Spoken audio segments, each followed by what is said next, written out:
Sebelum memasuki materi, kelompok 7 akan memperkenalkan diri terlebih dahulu. Untuk yang pertama, saya Nuri Fikria, NIM 22. Saya Ika Nurinda Safitri, NIM 30. Saya Nirma Lahyuningrat, NIM 40.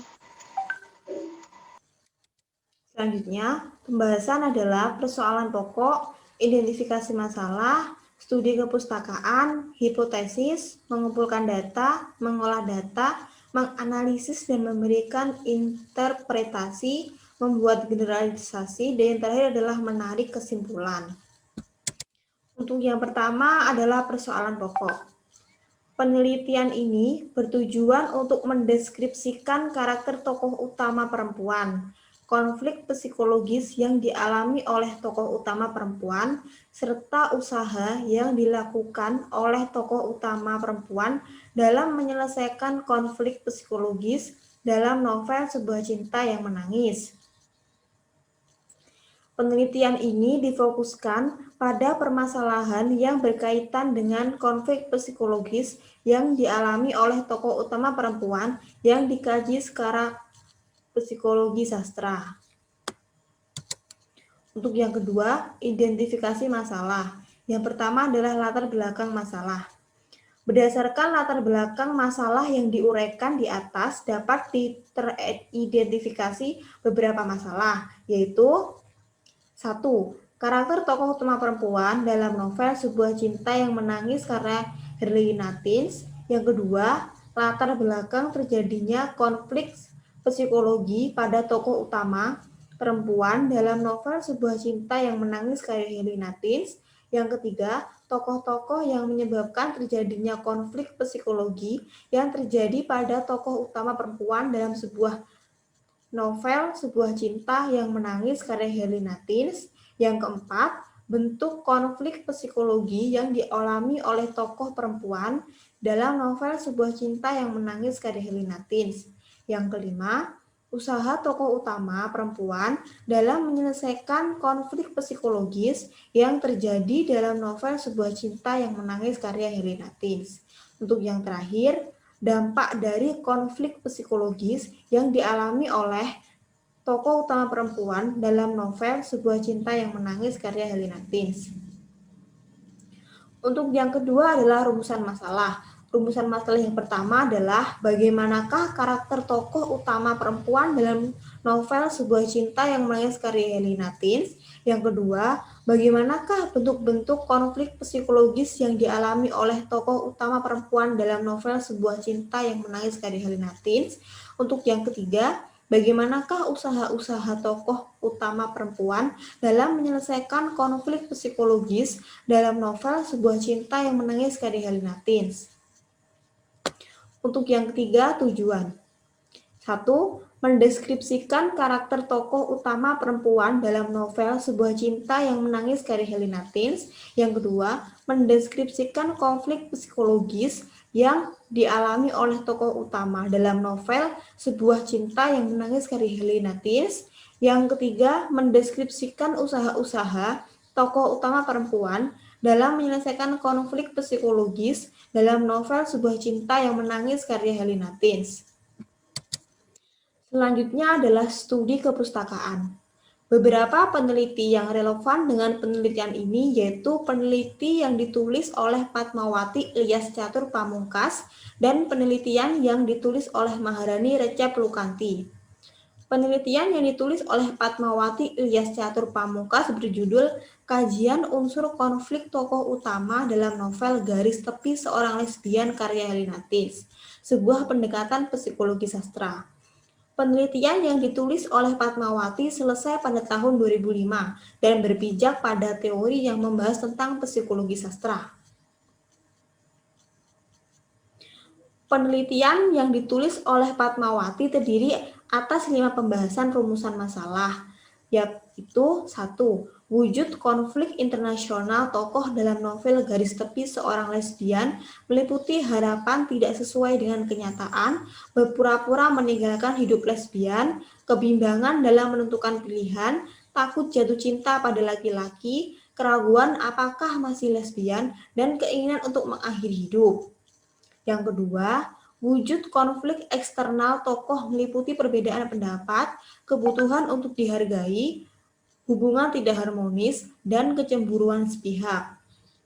Yang ketiga, hubungan antar tokoh yang berkonflik terdiri atas hubungan kekeluargaan dan bukan kekeluargaan. Tokoh yang berkonflik yang memiliki hubungan kekeluargaan terjadi antara paria dengan ibu dan paria dengan keluarga besar. Konflik yang dialami oleh tokoh yang tidak memiliki hubungan kekeluargaan adalah konflik antara paria dan Gita, paria dengan Rafael, dan paria dengan Mahendra. Untuk yang keempat, faktor penyebab konflik internal yang terjadi pada tokoh yaitu homoseksual. Adanya keinginan keluarga agar segera menikah, keyakinan yang dimulai goyah, penolakan keluarga dan masyarakat terhadap pilihan hidup, dan kebingungan untuk memilih menikah atau tidak. Faktor penyebab konflik eksternal yang terjadi pada tokoh yaitu saling mempertahankan pendapat, penolakan sahabat terhadap pilihan hidup, terus terangan, dan menolak dijodohkan. Untuk yang kelima, penyelesaian konflik internal tokoh dilakukan cara mencoba mengikuti keluarga dan masyarakat, mencoba menerima laki-laki sebagai calon suami, memilih untuk meninggalkan calon suami dan keluarga untuk mencari kekasihnya, meyakinkan diri bahwa masih lesbian, dan memompa semangat untuk hidupnya. Penyelesaian konflik eksternal tokoh dilakukan dengan tetap menghargai pendapat orang lain, memberi pengertian, menuruti keinginan ibu dan keluarga besar untuk menikah, dan tetap melanjutkan rencana pernikahannya. Penelitian kedua yaitu penelitian yang ditulis oleh Maharani Recaplukanti selesai pada tahun 2009. Penelitian yang ditulis olehnya berjudul Proses Kreatif Herlinatis dalam novel Sebuah Cinta yang Menangis, sebuah tinjauan ekspresif.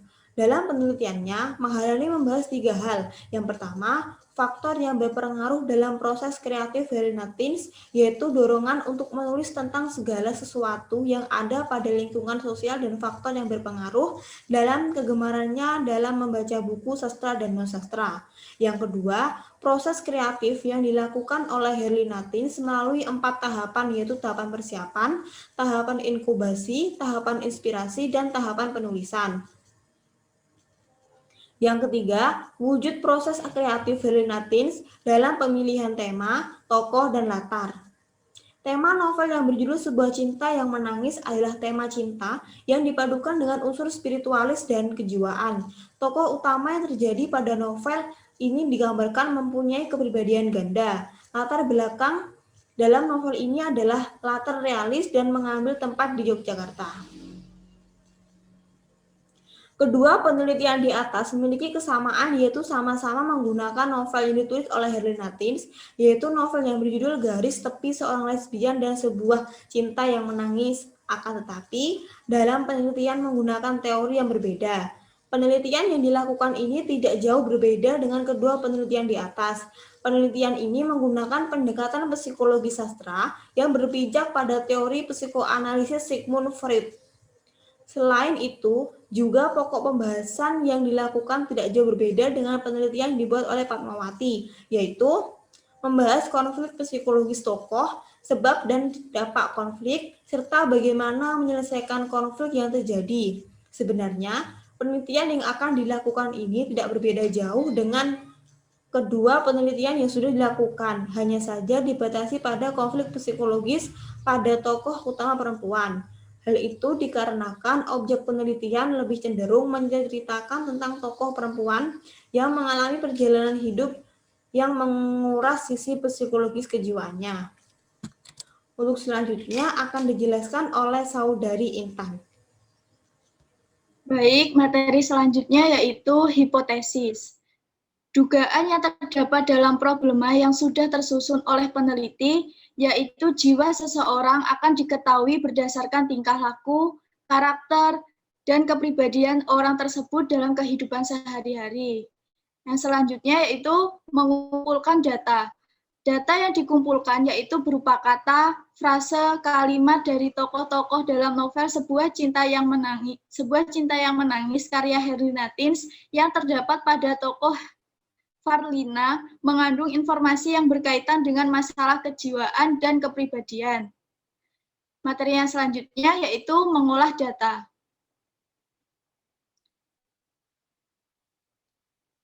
Dalam mengolah data, terdapat 3 aspek, yaitu jenis gangguan, yang kedua penyebab gangguan, yang ketiga penanganan.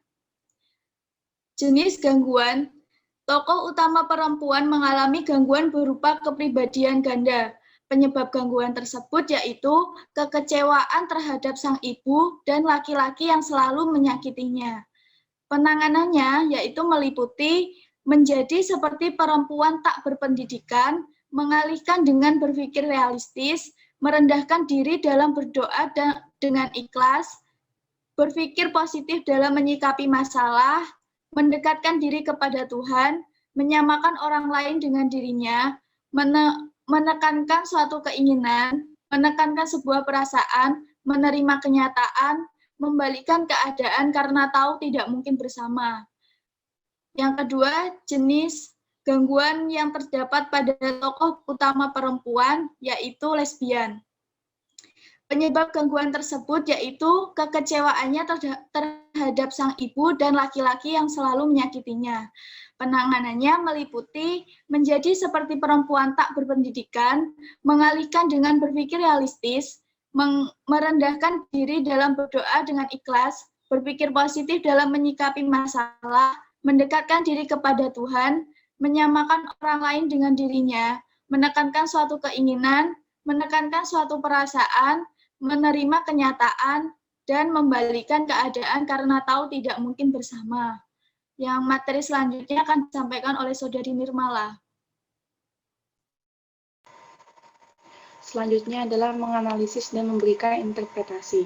Yang pertama adalah pembentukan karakter yang terjadi pada tokoh Farlina disebabkan sikap kasar ibunya yang memperlakukan Farlina tidak seperti anak lainnya dan pertemuannya dengan kedua sahabatnya.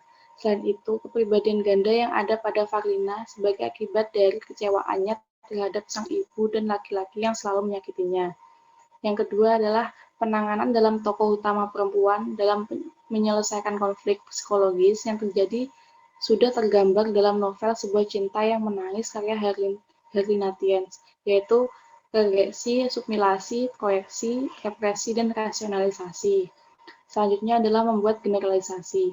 Melalui novel Sebuah Cinta yang Menangis karya Herlina Tiens, diketahui memiliki sisi psikologis tentang seorang perempuan yang mengalami pertentangan batin tentang cinta dan kehidupannya. Tokoh juga mempunyai karakter lesbian dan memiliki kepribadian ganda. Hal ini dilatar belakangi karena sikap kasar ibunya dan pertemuannya dan kedua sahabatnya.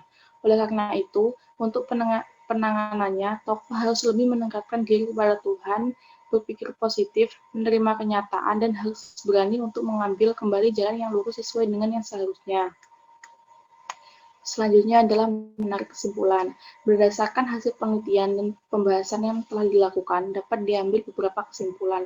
Yang pertama adalah karakter tokoh utama perempuan yang terjadi dalam novel Sebuah Cinta yang Menangis dibagi berdasarkan 3 dimensi, yaitu dimensi fisiologis, dimensi sosiologis, dan dimensi psikologis. Farlina mengalami split personality yang terbagi atas 2 kepribadian, yaitu tokoh aku dan tokoh kau. Berdasarkan dimensi psikologis, tokoh Farlina merupakan perempuan cantik yang berusia 37 tahun. Berdasarkan dimensi sosiologis, tokoh Farlina adalah seorang penulis dan politikus yang sukses. Farlina berasal dari Semarang, dan selama di Semarang, Farlina tinggal bersama sang ibu yang kerap berlaku kasar. Ayahnya adalah seorang pendeta. Hal tersebut yang membuatnya tidak memiliki agama yang pasti. Berdasarkan dimensi psikologis, tokoh Farlina memiliki 2 kepribadian, yaitu tokoh aku dan kau. Tokoh aku memiliki karakter percaya diri, individualis, pendendam, memiliki kecemasan, sombong, ingin dicintai, dan mencintai laki-laki, memiliki toleransi, pesimis, dan berserah diri. Karakter yang dimiliki oleh tokoh kau yaitu mengalah. Pembentukan karakter yang terjadi pada tokoh Farlina disebabkan sikap kasar ibunya yang memperlakukan Farlina tidak seperti anak lainnya dan pertemuannya dengan kedua sahabatnya. Selain itu, kepribadian ganda yang ada pada diri Farlina sebagai akibat dari kecewaan terhadap sang ibu dan laki-laki yang selalu menyakitinya. Yang kedua adalah konflik psikologis yang dialami tokoh utama yaitu kecemasan, kebimbangan, pertentangan, dan harapan yang tidak sesuai dengan kenyataan. Konflik psikologis yang berupa kecemasan antara lain, cemas akan kehilangan prinsip hidup karena jatuh cinta, dan cemas akan datangnya cinta. Konflik psikologis yang berupa kebimbangan yaitu bimbang siapakah yang lebih dicintai Tuhan, bimbang dengan jati dirinya, bimbang dalam berdoa, bimbang dalam mengikuti keinginan atau mengingat Tuhan, bimbang apakah dirinya mampu jatuh cinta kepada laki-laki. Konflik pertentangan yang dialami oleh tokoh aku berupa pertentangan antara prinsip hidup dan keinginan, pertentangan antara keinginan dan resiko yang akan dihadapi, pertentangan antara harga diri dan perasaan, dan pertentangan antara kemauan dan perasaan. Konflik lain yang dialami oleh tokoh aku yaitu harapan yang tidak sesuai dengan kenyataan. Konflik tersebut berupa harapan untuk tidak merasakan cinta, harapan untuk hidup bersama laki-laki bersenyum santun, berharap kepada mendapatkan semuanya, dan berharap mampu melupakan semuanya. Semua harapan tersebut gagal dilakukan oleh tokoh aku. Berdasarkan beberapa bentuk konflik di atas, konflik utama yang dialami tokoh aku yaitu harapan yang tidak sesuai dengan kenyataan. Konflik tersebut berupa harapan untuk hidup bersama laki-laki bersenyum santun. Dan yang ketiga adalah usaha yang dilakukan oleh tokoh aku untuk menyelesaikan konflik yang terjadi dalam novel Sebuah Cinta yang Menangis, yaitu regresi, sublimasi, proyeksi, represi, dan rasionalisasi. Konflik psikologis yang diselesaikan dengan regresi dilakukan dengan cara menjadi seperti perempuan yang tidak berpendidikan.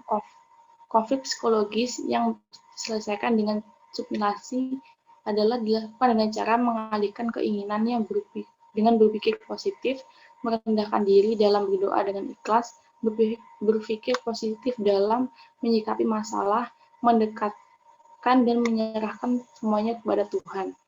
Proyeksi merupakan usaha yang dilakukan oleh tokoh aku untuk menyelesaikan konflik psikologis dengan cara menyamakan orang lain dengan dirinya.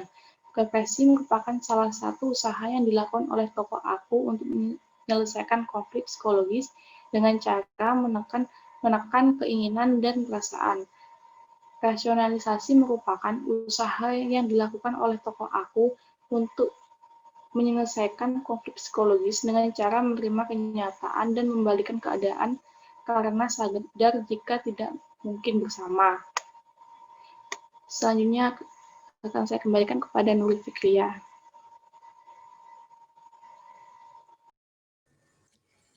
Terima kasih. Sekian pemaparan materi dari kelompok 7. Kurang lebihnya mohon maaf. Wassalamualaikum warahmatullahi wabarakatuh.